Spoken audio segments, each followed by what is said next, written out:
our farm, we use regenerative inputs to enhance our food and make nutrient-dense food crops. And today I'm going to show you how we do some of that. The recipe that we're going to follow is essentially from Steve Solomon's book, The Intelligent Gardener. We've adapted it a bit ourselves. So this is a general purpose complete organic fertilizer mix that I've worked with my agronomist to make. It's based very close to Steve's recipe.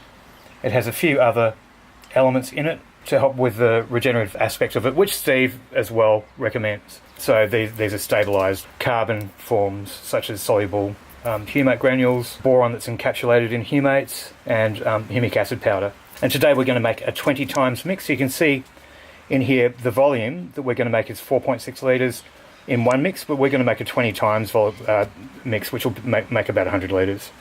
And you can see we always have weights and then we have volumes.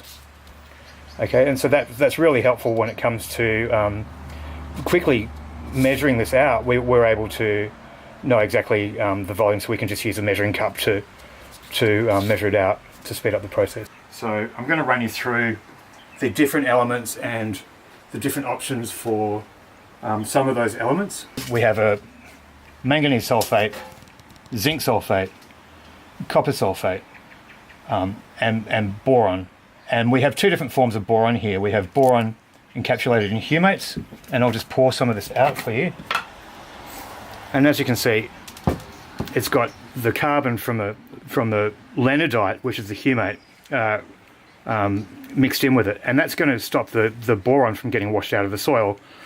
We need boron to solubilize phosphates in the soil, and we need it to be exactly the right minimal proportion. And if it's too little, it won't work, and if it's too much, it won't work. So we need to make sure we get that quite right.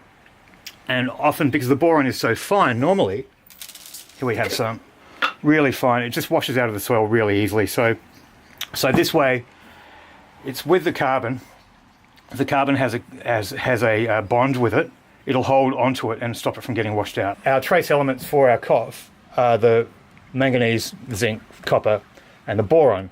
Okay, and so we'll work on those first before we start adding the other elements to it. So we're going to look at the method that we use for mixing up the COF, and the method is really, really important. If we don't mix it properly, we're not going to get the proper blend.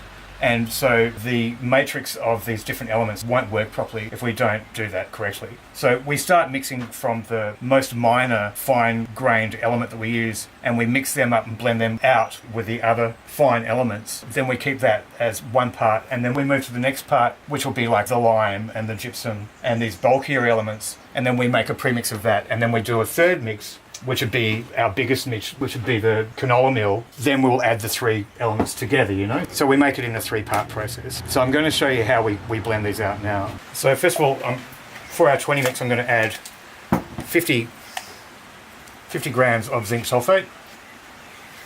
And that's about 50 grams there. And you'll see that the zinc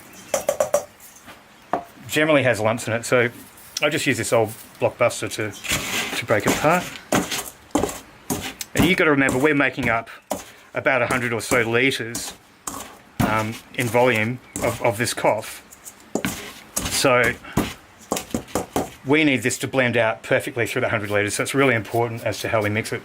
Our next most minor one would be copper sulfate.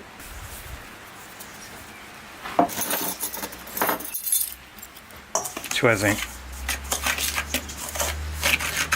And you can see the zinc tends to lump up a bit. So we want to really add those together well. The copper's pretty good at spacing out the zinc nicely.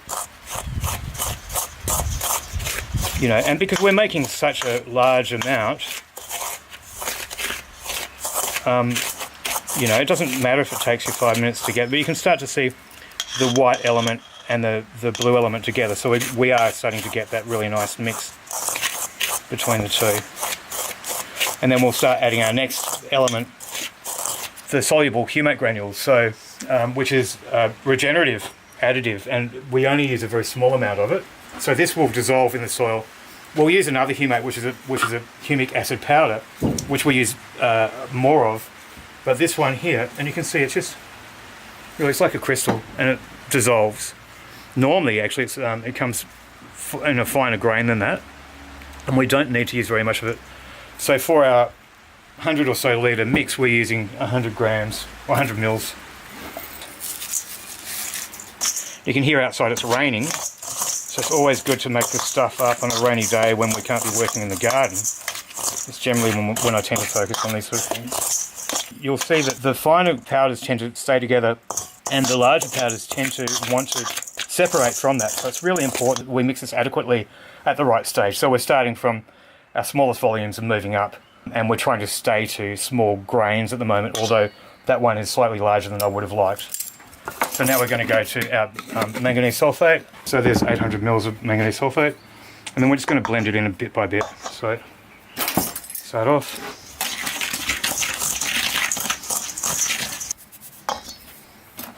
So of course, if we were making this for a backyard, right now you'd be looking at a handful for this whole mix, and this mix that we're going to make is going to end up being probably about 5 litres. But that's because we're making, 20 times what someone would normally make for this. Now I can pour this into a bigger bowl. And we can see if it's mixing properly or not. Now when we start going over to the bigger mixes, we'll end up using a cement mixer. But right now we really want to do this manually and make sure it's where we want it to be. Okay, so that's looking pretty good. And now we can move on to our next part, which is potassium sulfate. Now this one here is a natural rock potassium sulfate. We use this in our certified organic system, but normally people would just use this, which is referred to as a solusop or sulfate of potash. Because we're making this mix up for backyard gardeners, we will use the solusop, and the reason is because that's what people would normally use. It's very hard for me in southern Tasmania to get this one in particular, and it's quite expensive, so I'm going to use what people would normally use. The other thing about the solusop, it tends to rock up a bit from the moisture, so we want to just pour it out, and we can probably even decant our other stuff in there and pour this one in here, and again just use our crusher and make sure we get those lumps out. When it goes into the cement mixer, those lumps, if there are any, will come to the surface and we can take them out and re-crush them. So right now we're just going to finish adding our potassium sulfate to our mix, and this could take a while. So we've made our first part of our base mix now, and you can see the different elements in there. The manganese and the copper and the zinc are all blended out really well. The potassiums, there's still some lumps in there, but that'll break down further in our mix. You can see that the soluble humate is spaced out really evenly in the mix, as is the copper. So now when we blend that out, that's all those elements are going to be further blended out. So as you can see, it's really important that we make this mix first to get our product quality at the end. So now we're going to move on to the next part of our mix, which is our kelp meal and rock dust and humic acid powder. So we've got kelp meal here, Tasmanian certified organic kelp meal, and you can get this in a few different forms. You can get it in, you can make it yourself, which would be very, very hard, so we buy it. This is the fine grain, and it's quite expensive. That's about $120 for a 25 kilo bag, or you can get a medium grain or a larger chip for about half that price. Now, the reason we use it is for all the amazing amino acids and the other trace element that comes out of it. We know that we can get the same long-term trace elements out of rock dust. So I have rock dust here. So this is a specialised rock dust made by a company on the mainland. So it's basalt rock dust, but it's had a couple of other goodies added to it. And so we use this in small amounts in our mix to add the long-term trace elements that we need. Now, we know the composition of this rock dust, so we've been able to work it into this recipe. So we've now reduced the amount of expensive bull kelp that we're using by about 2/3. If you're making up a mix for a small farm, you'd probably want to think about that, so and it's the best way to go. Now, you might be wondering why I'm not using a cement mixer now, and that's partially just to show you guys, but also this may not be filling the cement mixer enough in this quantity for it to mix it properly. So it's better that we mix it by hand at this stage. So there's our seaweed. And you can see the grains are a similar size. So we get that really nice blend this way, you know. So again, it's about blending out similar elements at those points so that it'll all work together properly in the end. And now we want to add a humate to that. So we have two options. We have a humic acid powder, which is a fine powder, or a humic acid granule. The powder, because it's so fine, you'd want to wear a mask with it, or the granule's a bit more user-friendly. I have some powder here, so today we're going to use the powder. And essentially what this is Leonard Diet.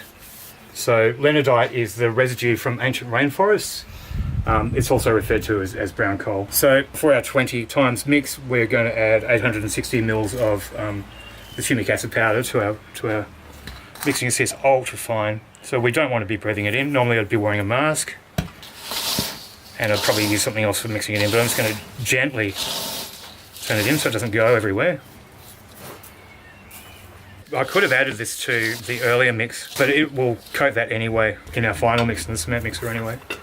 So we use this with compost. It's always used with compost. So we would recommend that you use 400 mils of this to 10 litres of compost. All right, so we've made our first two parts of this mix. We could essentially be mixing those together now, so you can actually see them here. We could be mixing those together now maybe in a cement mixer if that small quantity will mix in the cement mixer.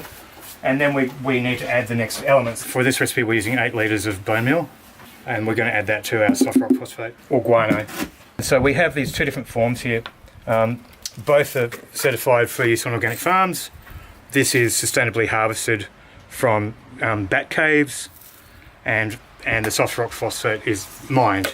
In the vegan version that we use, it suggested that we use the soft rock phosphate so it's not affecting the actual environment for the bats. The soft rock phosphate takes longer to operate in the garden. The guano operates quicker. If we're making this mix up for the general public, choosing the start of their season for the vegetables, they're probably better off having a mix with granulated guano. If you're amending permabeds and you're doing it for the longer term, or if you're doing this for your veggie patch at home for the longer term, then you'd want to think about maybe using the soft rock phosphate.